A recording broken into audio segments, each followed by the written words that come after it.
Bonjour à toutes et à tous et bienvenue à ce nouveau Good Morning Market du mercredi 12 octobre 2022 au lendemain d'une séance baissière en Europe avec un DAX qui a cédé 0,43%. Cela fait suite aux perspectives moroses du Fonds monétaire international qui a réduit ses prévisions de croissance pour l'année prochaine à 2,7% en raison des vents contraires macroéconomiques croissants.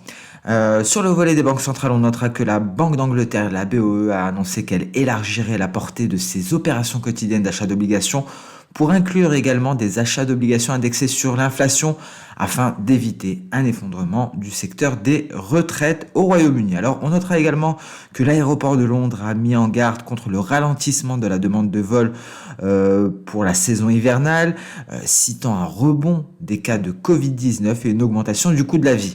Le taux de chômage au Royaume-Uni est tombé à un nouveau plus bas depuis 1974, les personnes considérées comme inactives ayant augmenté tandis que les salaires réels continuaient de baisser.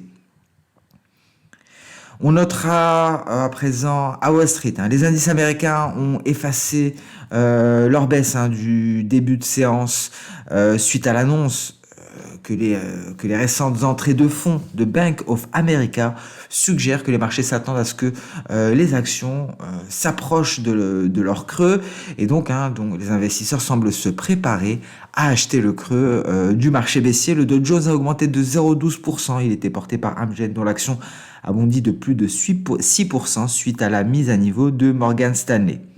Alors donc on a eu des rebonds pour les valeurs technologiques, pour le S&P 500 et le Nasdaq, à partir de leur plus bas de 2 ans. C'est la baisse des rendements du Trésor qui a apporté un peu de répit aux valeurs technologiques. Et donc globalement on a eu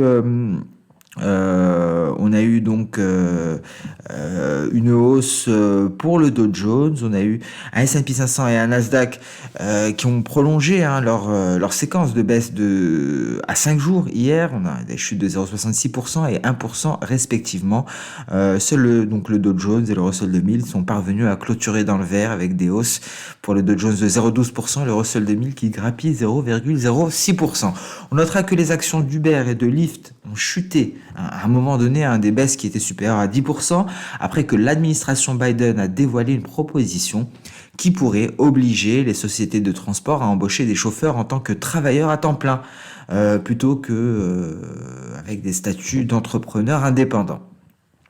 On notera, toujours sur le volet des actions, selon un rapport Bloomberg, Intel se prépare à des licenciements massifs et certaines divisions devraient voir leurs effectifs réduits de 20%. Alors un mot sur la réserve fédérale américaine avec Mester de la Fed qui a déclaré que le plus grand risque politique est que la Fed ne relève pas suffisamment les taux. Alors à son avis, la Fed n'a pas encore fait de progrès dans la réduction de l'inflation et la politique monétaire doit être ramenée à des niveaux restrictifs.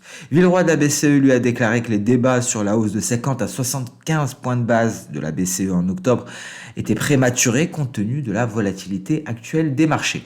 Alors un mot sur le pétrole WTI. D'un point de vue technique, le pétrole WTI a clairement répondu à nos attentes, on va le voir.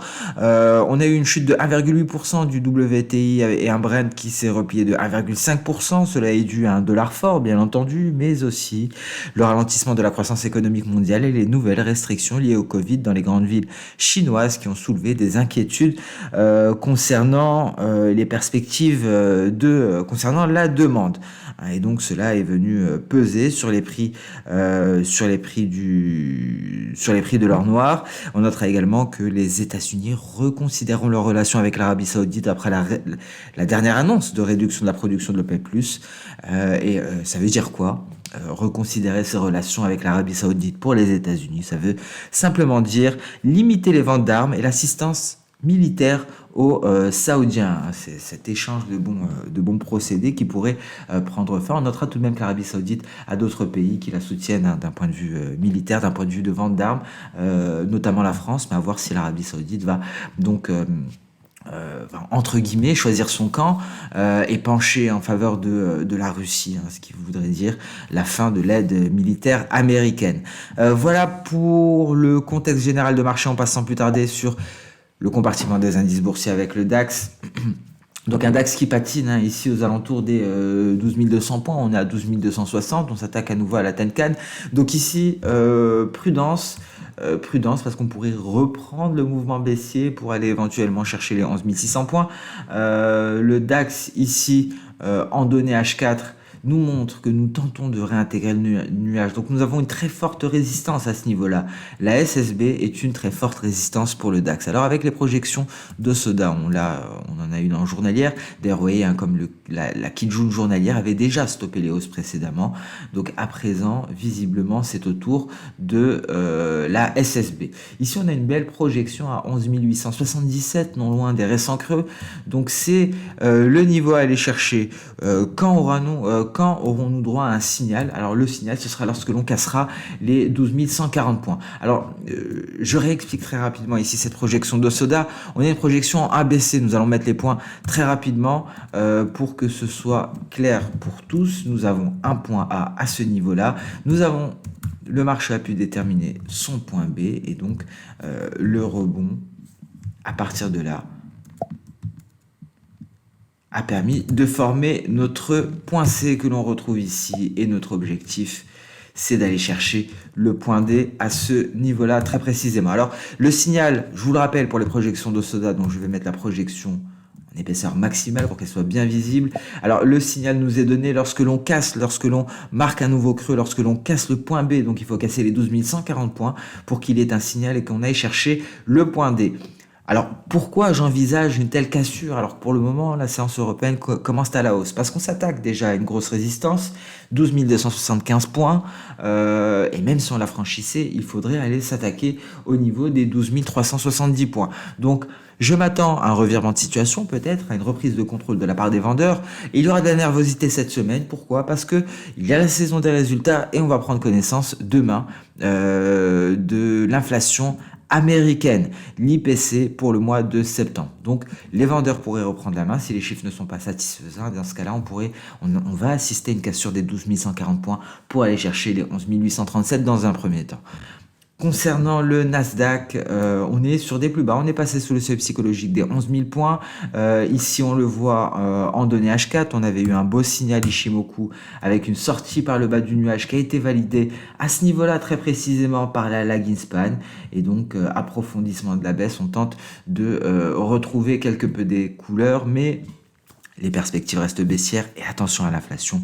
Si les chiffres sont supérieurs aux attentes, cela devrait peser davantage sur les valeurs technologiques. Donc sur le S&P 500 également qui est en train de tenter de ne pas casser cette zone de support que nous avions marquée de jaune ici. En cas de cassure, on va très certainement approfondir les baisses. Et vous voyez, les prochains supports sont relativement éloignés. Donc on est vraiment au bord du gouffre technique pour le S&P 500.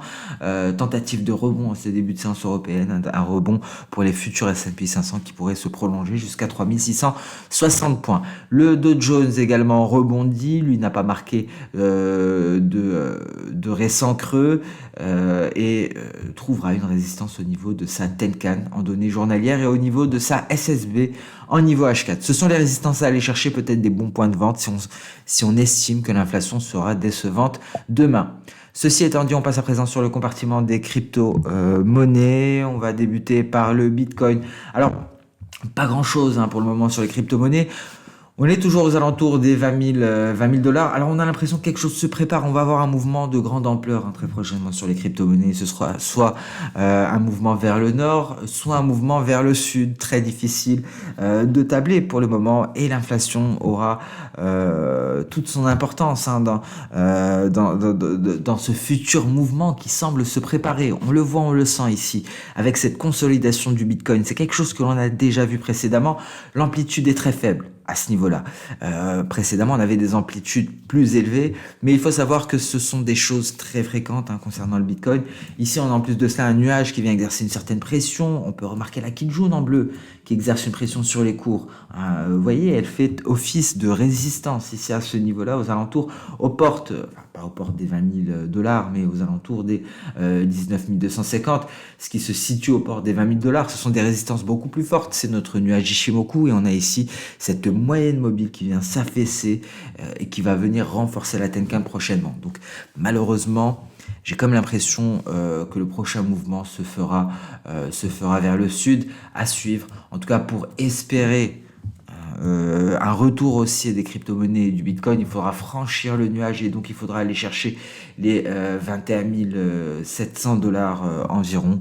Dans ce cas-là, on pourrait effectivement estimer qu'on a de grandes chances de poursuivre à la hausse en direction de la moyenne mobile à 200 périodes qui se situe légèrement au-dessus des 25 000 dollars. Mais ce n'est pas la question pour le moment. J'ai comme la sensation que c'est la baisse, que c'est les vendeurs qui vont prendre le contrôle de ce marché-là. En données H4, pas grand-chose, mis à part qu'on a un déséquilibre baissier, on est sous le nuage. Je vous rappelle que lorsque l'on est à l'intérieur, on est à l'équilibre. Ici, on a un déséquilibre baissier. Si on était au-dessus du nuage, ce serait un déséquilibre haussier. Alors pour l'Ether, les perspectives sont similaires. Seule chance pour l'Ether de retrouver le chemin de la hausse et de sortir par le haut de cette figure chartiste. Dans la foulée, on aurait deux objectifs théoriques, un à 1960 dollars et l'autre à 2250. On est bien loin d'aller casser cette borne supérieure pour le moment.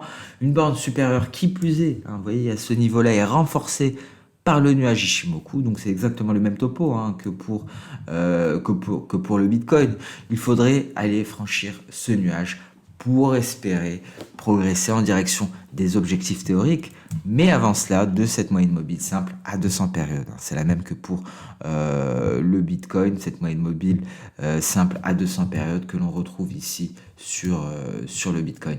Moyenne mobile simple à 200 périodes qui n'a pas été testée depuis extrêmement longtemps. Vous voyez, la dernière fois qu'on a eu un test, et c'est un niveau très important, la preuve, c'est celui qui a mis fin à cette hausse.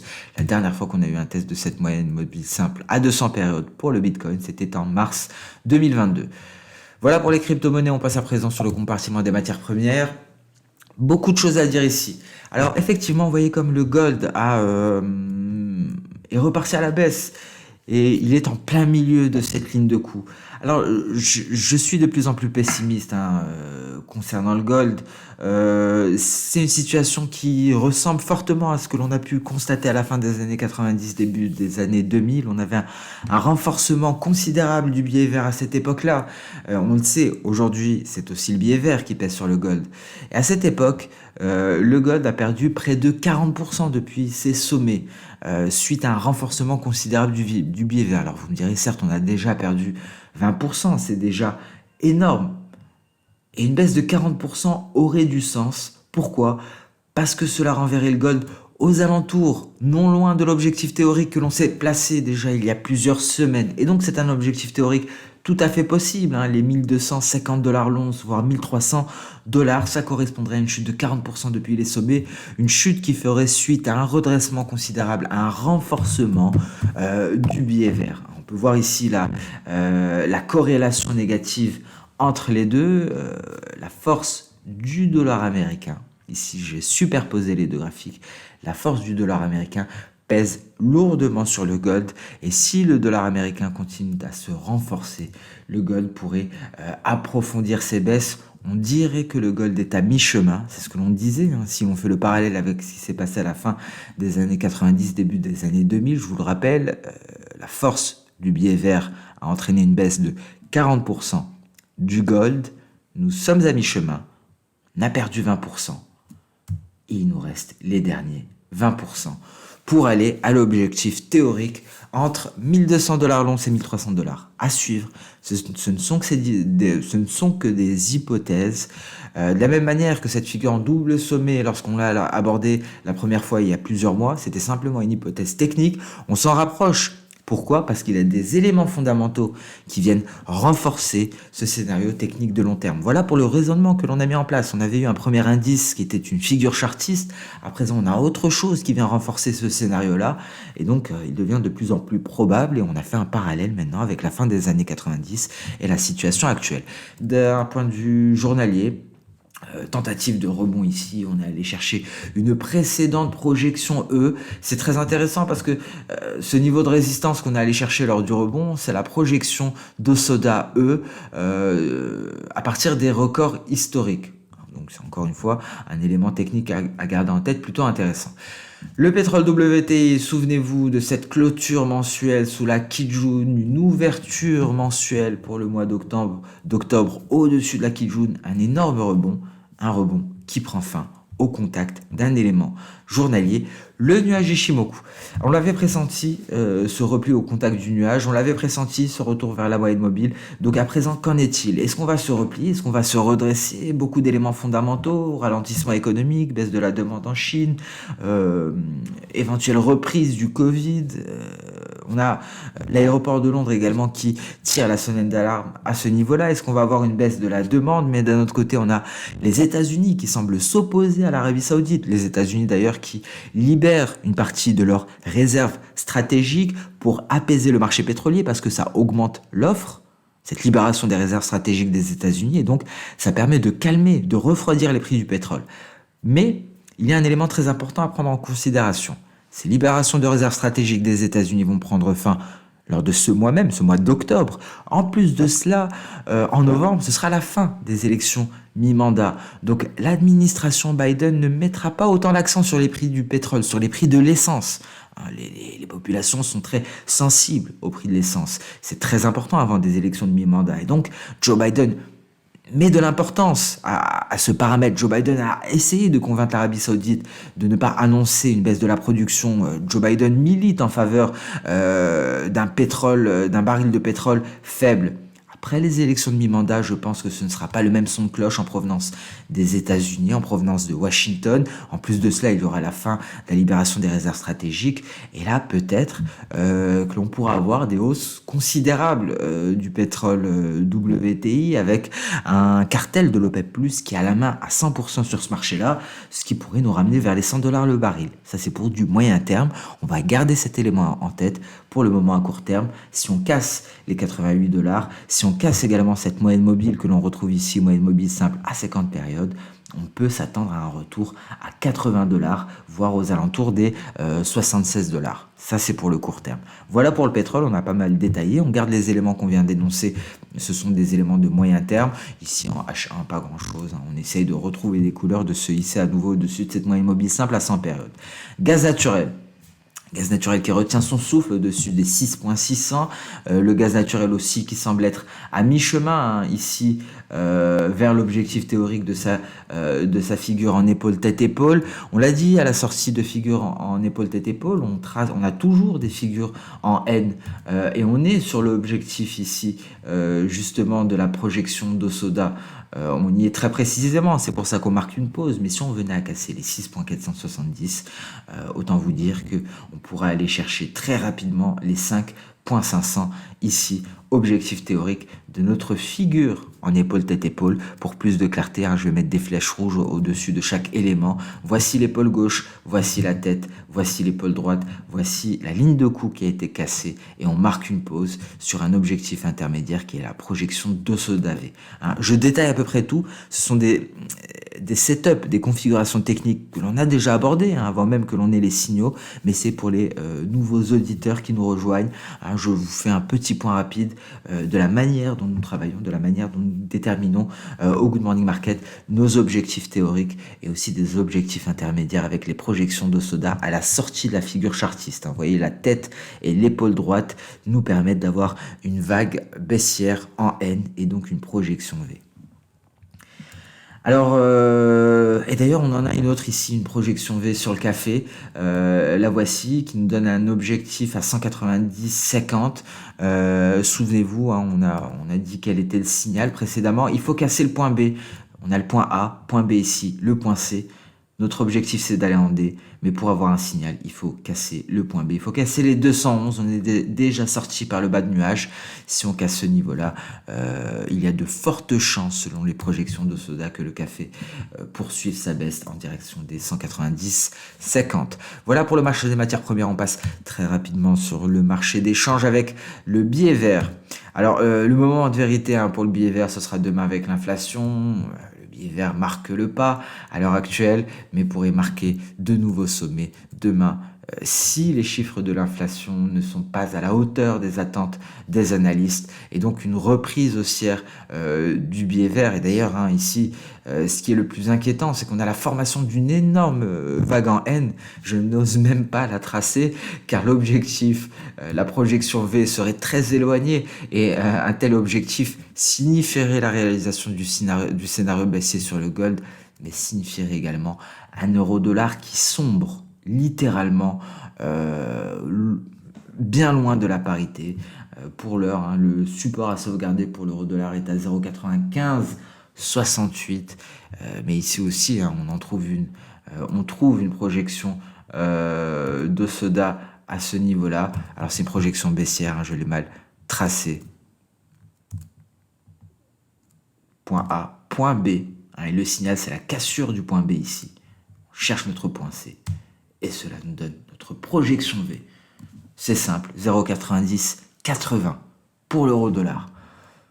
Alors à voir, est-ce que le biais vert va continuer de se renforcer? Est-ce que le biais vert va mettre au tapis de nombreuses paires en dollars? Est-ce que le biais vert va continuer de peser sur les métaux précieux, plus largement sur les matières premières d'une manière générale? Parce que cela pèserait également sur le pétrole, il faut le garder en tête. Donc ça serait un élément supplémentaire à ajouter dans notre analyse concernant le pétrole à moyen terme. Sur ce, on met un terme à ce nouveau Good Morning Market. On se retrouve dès demain pour une séance qui sera capitale. On prendra connaissance de l'inflation. La saison des résultats rythmera également cette fin de semaine. Merci à toutes et à tous pour votre attention. Je vous souhaite une excellente journée, une très bonne séance de trading. Et je vous donne rendez-vous à demain pour le prochain Good Morning Market. Au revoir.